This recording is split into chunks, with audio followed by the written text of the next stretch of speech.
Magandang umaga po mga kababayan naming mga kababaihan dyan.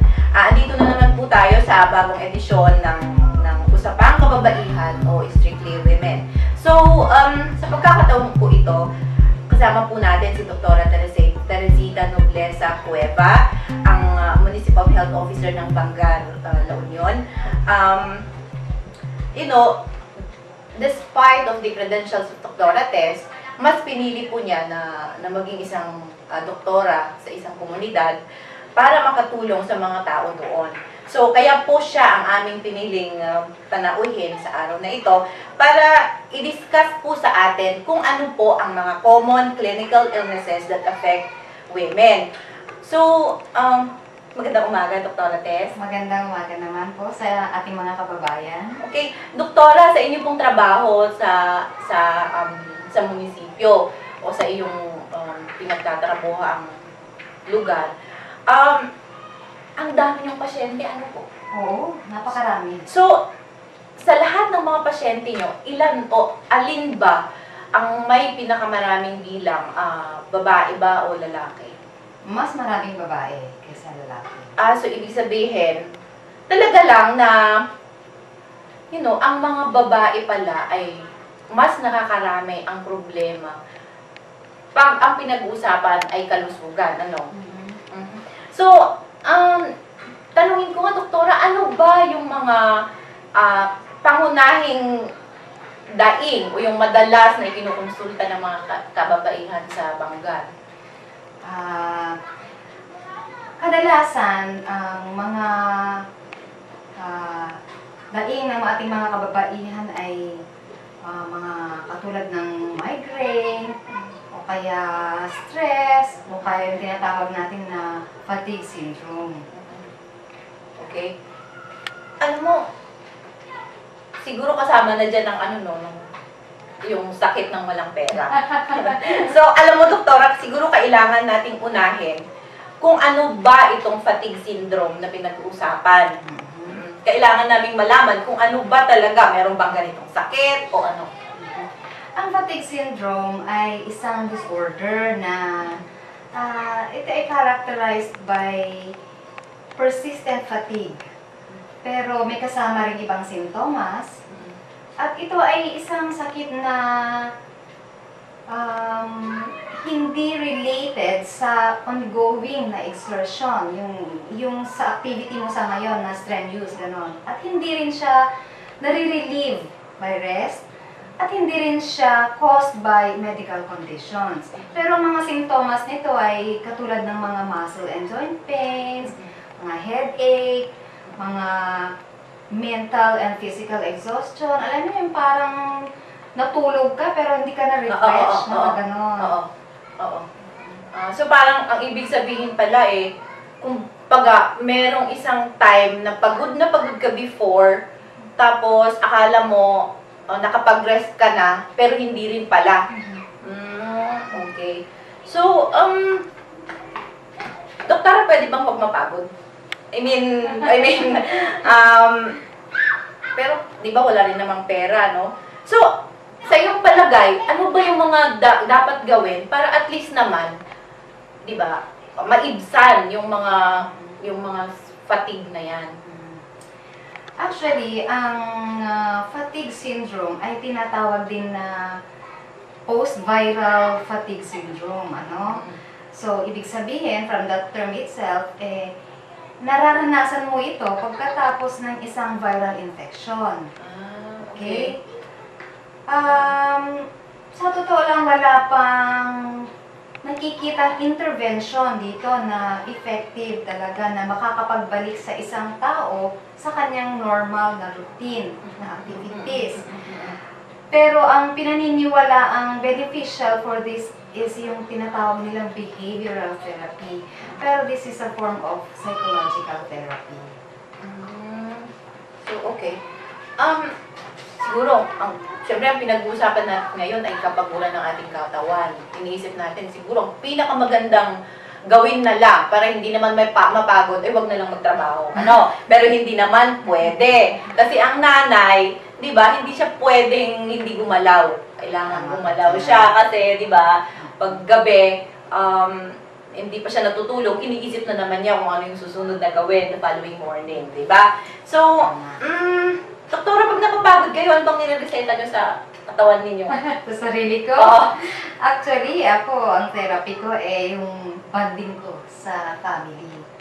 Sa mga bata, ganyan. Kaya, after a very long day, ganyan, pagdating ko dito, I make it a point na nakikipag-interact ako sa kanila. At talaga namang nawawala ang pagod ko, lalo na kasi makulit yung mga anak ko, no? At kengka yung isa Oo, kaya si Trixie. nawawala talaga Oo. ang pagod ko dyan. Oo. Pero aside from that, I try to rest din. Yung I lay still, ganyan. I rest, I relax, I pray. Yes, prayer, no? Magandang therapy yung prayer kasi sa totoo lang, 'di ba, parang napapagod nga tayo kasi nga may dahilan kung bakit napapagod tayo yung mga family natin.